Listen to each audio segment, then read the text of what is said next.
আসসালামু আলাইকুম। বন্ধুরা, আপনারা সবাই কেমন আছেন? আশা করি সবাই ভালো আছেন। ড্রামা নাটকজন চ্যানেল এর পক্ষ থেকে আপনাদের সবাইকে অভিনন্দন। সব রকমের নাটকের তথ্য পেতে আমাদের চ্যানেলটি সাবস্ক্রাইব করুন এবং পাশে থাকা বেল আইকনটি ক্লিক করে আমাদের সাথেই থাকুন। প্রতিদিনের মতো আমি আজকে আপনাদের সামনে আবারও নতুন একটি নাটক নিয়ে হাজির হয়েছি। মেহেদী হাসান পরিচালিত নাটকের নাম হলো বিষাক্ত।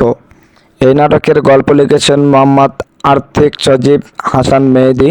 আর এই নাটকের অভিনয় করেছেন ছোট পর্দার সবচেয়ে জনপ্রিয় নায়ক মিরাজ খান, অনন্যা ইসলাম, শেখ মাহবুব, সাইদুল আলম, রিয়াদ তালুকদার, হাসিবুর রহমান সহ আরও অনেকে। বন্ধুরা, বিষাক্ত নাটক একটি সামাজিক নাটক এবং মানসিক দ্বন্দ্ব নিয়ে গড়ে ওঠা একটি কাহিনী। এই ধরনের নাটকের কাহিনী সাধারণত মানুষের সম্পর্ক, মনস্তাত্ত্বিক জটিলতা ও নৈতিক দ্বিধা নিয়ে আবর্তিত হয়। বিষাক্ত নাটক এই নাটকটি আপনারা দেখতে পারবেন 8ই জানুয়ারি বিকাল 3 ঘটিকায় বঙ্গ ড্রামাস ইউটিউব চ্যানেলে। আমাদের সাথে থাকার জন্য আপনাদের ধন্যবাদ।